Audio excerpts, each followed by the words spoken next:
Now, from your Weather Authority, Chief Meteorologist Wayne Hart.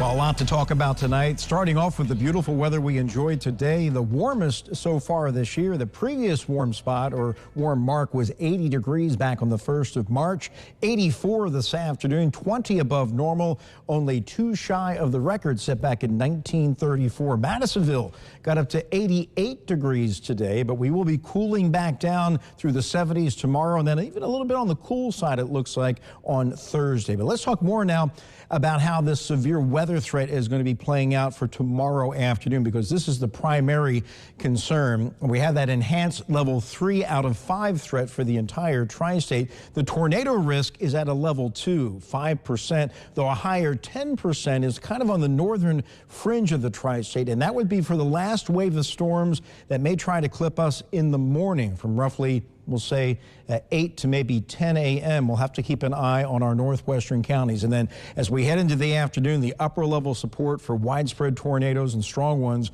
will be shifting off to our north. The hail threat is level 2 at about 15%. But if we get some of those more intense storms in the morning clipping our northwestern counties, the hail could be even larger. But the reason we're in an enhanced risk is for the potential of widespread damaging straight line winds, a 30% level 3 area wide, and that's going to be the main concern tomorrow afternoon. We still have that secondary concern overnight. Going to be watching what develops down here in Arkansas. There's lots of upper level support here for tornadoes tonight, and I think we will see some of those. That energy is going to be shifting to the northeast. The storms are going to move northeastward, a little bit more east than northeast, and as they basically depart all that support, they'll be weakening, and that's what we have to keep an eye on.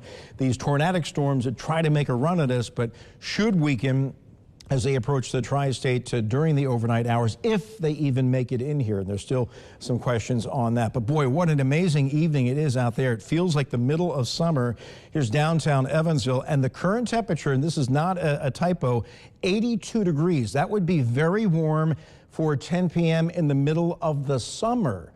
Dew points at 60, so there's even a little humidity out there. So it's got a lot of warmth and juice for these storms to feed off of if they are to get going overnight. But again, I'm not too concerned for the overnight hours. It's tomorrow afternoon when there'll still be plenty of warmth for these storms to feed off of. Temperatures upper 70s to low 80s across the area.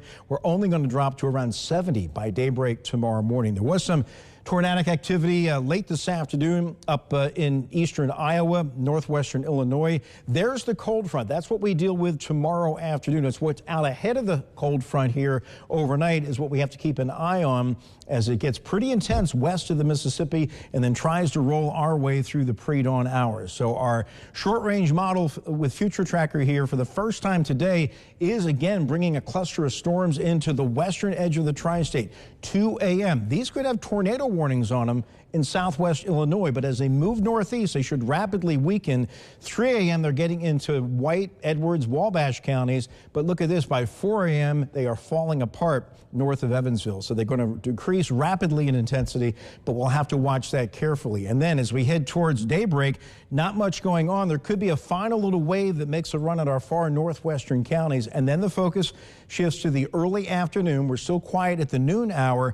Line of storms developing west of Evansville at 2 p.m. Our model actually weakens the line, though, as it moves eastward as the upper level support continues to pull away. But that'll be our main threat for damaging straight line winds, and maybe a tornado or two along that line.